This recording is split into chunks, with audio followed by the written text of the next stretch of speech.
बिस्मिल्लाहिर्रहमानिर्रहीम। मोहतरम नाज़रीन व सामईन, अस्सलामु अलैकुम वरहमतुल्लाहि वबरकातुहू।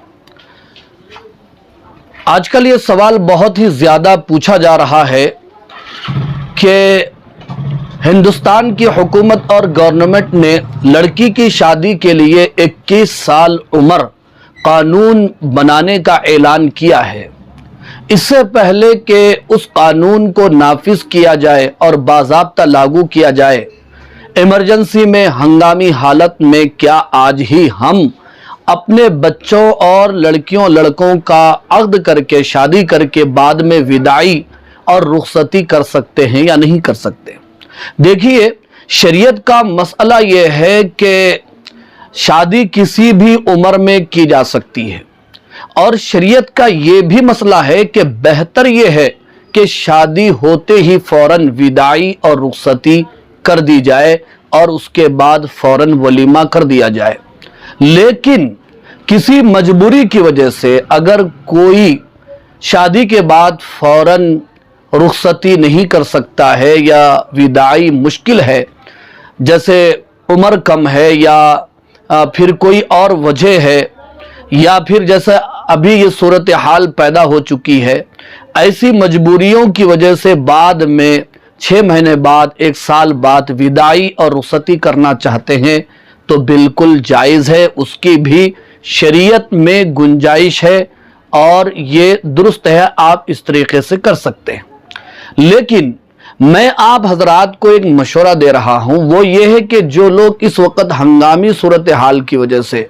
फिलहाल अक़्द कर रहे हैं, रुखसती बाद में करेंगे, लेकिन ये अक़्द बिल्कुल सादे अंदाज में हो, ऐसे अंदाज में हो कि दुल्हा दुल्हन को, लड़का और लड़की को फीलिंग ना हो, ज़्यादा नफ्सियाती तौर पर वो दिक्कत महसूस ना करें, ज़हनी तौर पर उन्हें परेशानी लाहिक ना हो। इसलिए ना नए कपड़े खरीदने की ज़रूरत है, ना फूल पहनाने की ज़रूरत है, ना मेहंदियाँ लगाने की ज़रूरत है, ना खाना खिलाने और दावत करने की ज़रूरत है, हत्ता कि चाय भी ना पिलाएं।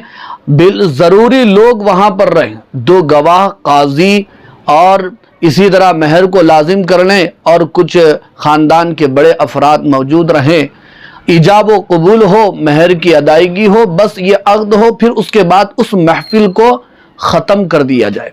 अब यहाँ पर एक सवाल ये भी हो रहा है, किया जा रहा है कि शादी के बाद दुल्हा और दुल्हन चूँकि मियाँ बीवी बन जाते हैं, फिर उनका आपस में हक़ भी होता है बातचीत करने का, मुलाकात का, ये कितने दिन हो सकता है? तो ये बात सुन लीजिए, ये कोई आमदन और जानबूझकर इस तरह दूर नहीं किया जा रहा है, बल्कि एक मजबूरी की ये सूरत हाल है और ये पहले दोनों ख़ानदान वाले और दोनों फरीक़ैन आपस की मुशावरत से, आपस की रज़ामंदी से ऐसा कर रहे हैं, तो इसकी पाबंदी दोनों फरीक़ैन को, दोनों ख़ानदान वालों को, लड़का और लड़की, दुल्हा दुल्हन को भी करना चाहिए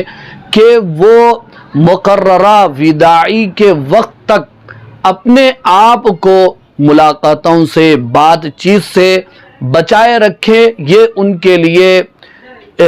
हिकमतन, मसलिहतन बेहतर है। अगर कोई बात कर लेता है शादी के बाद और अक़्द के बाद, गुनाह तो नहीं होगा, लेकिन वादे की खिलाफ वर्जी होगी और इसमें बदनामी होगी। इस बदनामी से बचने के लिए और वादे की खिलाफ वर्जी से बचने के लिए हदीस में कहा गया कि मुनाफिक की 3 अलामतें, उनमें से एक ये भी है कि जब वो वादा करता है तो वादा खिलाफी करता है। अल-इद्दतु दैनुन कहा गया कि वादा कर्ज के बराबर है। इस तरह अपने आप को कंट्रोल में रखें और जिस वक्त बड़े हजरात की निगरानी में और सरपरस्ती में बाज़ाब्ता विदाई की जाए तो उस वक्त बेहतर है। हमारे सामने आप सल्लल्लाहु अलैहि वसल्लम की सीरत में नमूना है हज़रत आयशा रज़ियल्लाहु तआला अन्हा का अक़्द और निकाह आप सल्लल्लाहु अलैहि वसल्लम से 6 साल की उम्र में हुआ, जबकि हज़रत आयशा रज़ियल्लाहु तआला अन्हा की उम्र 6 साल की थी। 3 साल के बाद विदाई और रुखसती हुई, तो इसलिए इसकी गुंजाइश तो है और फरीक़ैन इसकी पाबंदी करें और वक्त का एहतमाम करें اور اسی طرح لڑکا اور لڑکی کے لیے بھی بہتر ہے کہ جس طرح بڑے حضرات چاہ رہے ہیں ان کی مرضی کے مطابق اپنے آپ کو ڈھالے رکھیں اور اپنی زندگی گزاریں۔ لیکن ایک مسئلہ یہ بھی ہے، آپ ذہن میں رکھ لیجئے کہ اگر عقد کے بعد دلہا جو اب میاں بن چکا ہے، دلہن جو اپنی